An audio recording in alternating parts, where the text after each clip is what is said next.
You sought peace. I gave it to you.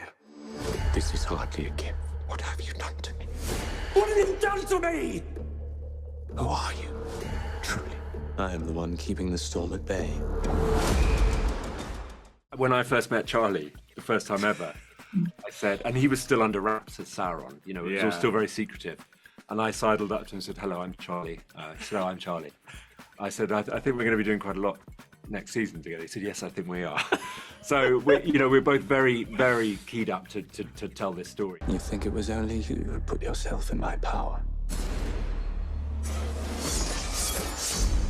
Galadriel.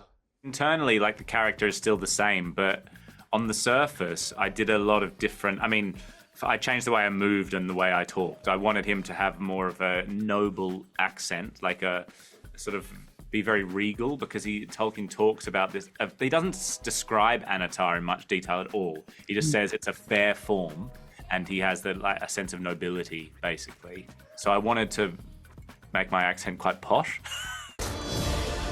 Every soul in the seen or unseen world will know that it was you who was the architect of their demise.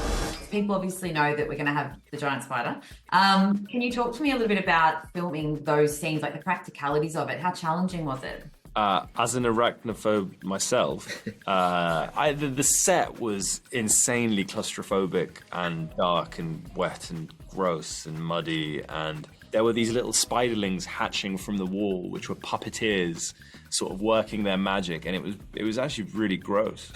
Like it was kind of gross. And then the actual spider itself, I was like, how are we going to do this? So I'm always interested when I read something in a script on the show. I'm like, okay, so how's this going to work out? And then so I'm in the mud rehearsing my moves, and then I just suddenly see this rugby ball with sticks come up.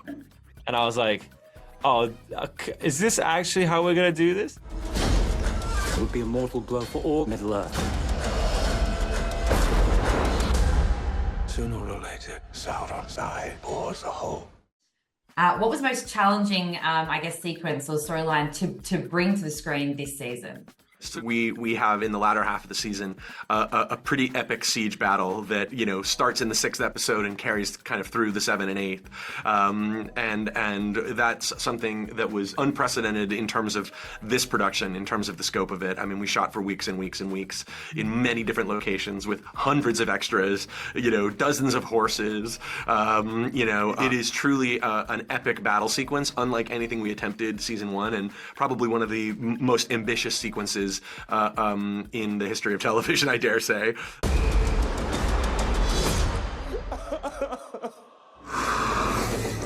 Sauron is my enemy as much as yours.